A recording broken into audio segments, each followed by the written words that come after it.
Most people treat tight hips with stretching. However, in my opinion, as a physical therapist, you need three things for your hips. You need mobility, strength, and control. Here's a 5 exercise sequence that'll get your hips feeling more mobile, stronger, and stable today. Our goal with this exercise sequence is to work on our mobility, some active control, add a little bit of strength, work on lateral stability, and combine that into a single leg movement where we can start working on balance, strength, and coordination. Let's get started. The first drill is a half kneeling hip flexion lift-off. We're going to start by controlling active hip flexion. So you can use a wall. In this video, I'm using a cable column. So you're going to push into the wall, push into the cable column, and you're going to lift that hip up, and you're going to hold for 10 to 15 seconds. We're going to compare sides. One side may be more challenging than the other.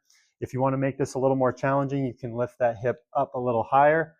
That's going to force you to control that new range of motion. You may feel more cramping in that front of your hip. Our goal with this first movement is to own hip flexion, and then we'll progress into the next movement pattern. First, we established hip flexion. Now we're going to work on hip extension. I love doing this using a heel elevated glute bridge. So you're going to lie on your back, elevate your heels onto a box, a chair, a step, wherever you have comfortable.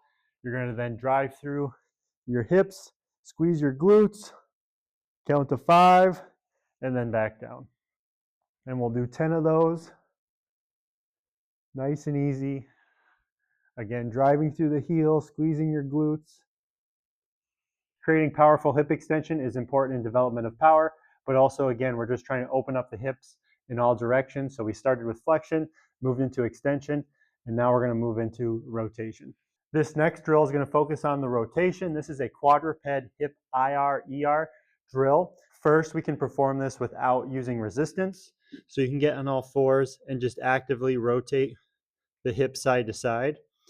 However, I like to add a little bit of resistance, so you can use a resistance band, take a looped resistance band.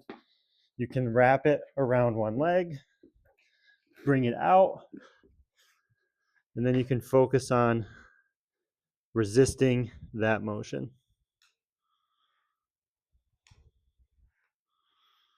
You can do 10 times each side, and then what I would do is flip around and do the other way. So I'll now show you internal rotation.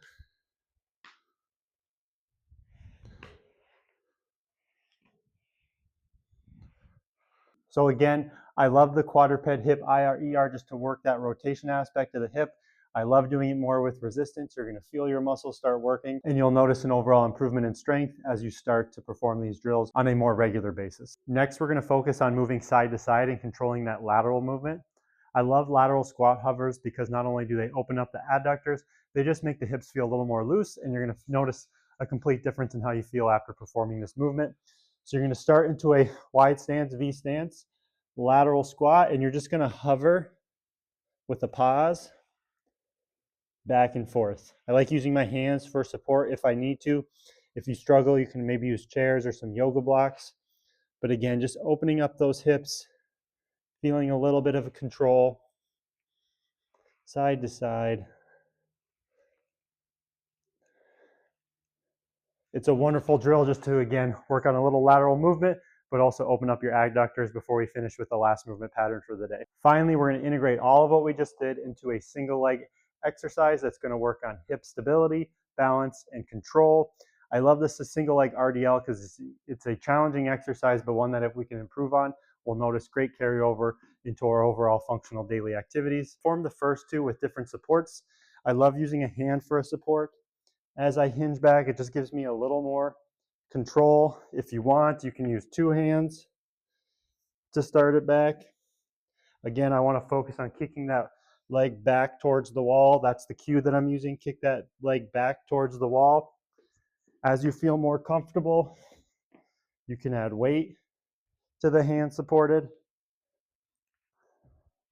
And then once you feel more stable, you can do a traditional RDL. Again, the goal is to build up to a weighted, resisted, loaded exercise. It's a great way to progress through that movement pattern to get you feeling more confident and stable. Those are the 5 exercises that will help you improve your stability, mobility, and control through your hip. After you give that sequence a try, comment below letting me know how you felt, if you noticed a difference afterwards. If there's any other body part that you're interested in kind of walking through this too, leave a comment and we can do that for another video. As always, like the video, subscribe. My goal on this channel is to produce content that gets you feeling more active and more control of your movement, allowing you to go out and perform the activities and participate in the sports that you love, not only for today, but for decades to come.